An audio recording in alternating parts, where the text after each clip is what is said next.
one of the things that we need to think about here is that in fact, we've got a response from the Houthi political bureau in which this will continue until the aggression against Gaza stops. No matter what sacrifices it cost us, we will meet escalation with escalation.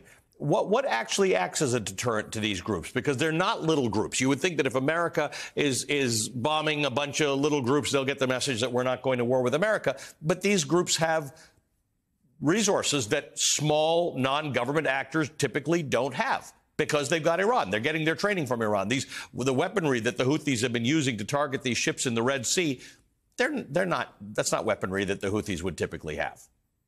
That's right. They would not be where they are today if it weren't for Iran. And trying to goad the United States into a war for them is like reeling in a big fish, because if they're able to use the Israel-Gaza conflict as a reason to pursue these attacks, and that is what it is.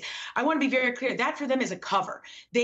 While these attacks didn't exist before, you had attacks in Iraq and Syria before. The Houthis are jumping on this bandwagon now. Why? Because it gives them legitimacy. It gives them notoriety. It allows them to further fundraise, to further recruit, to get more support from Iran, and to give themselves a bigger name than they had before.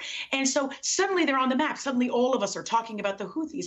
And so they're not a small group, but I would still clarify that they are rather juvenile. They are rather toddler in the grand scheme of military capabilities. And what the United States is trying to do is, by striking them again today, the ones you just saw, the ones in the last half hour, that was deliberate to follow on the strikes that took place in Iraq and Syria yesterday, because the U.S. likely expected the Houthis to be the ones to have the ability to retaliate now that the U.S. degraded the military capabilities of those groups in Iraq and Syria. And that's very much part of typical U.S. military planning. They do these in tiers, in levels, in part to continue the message and the effort, but also to try and push back and say, you know what, there are a bunch of options we could pursue if you try to come back at us.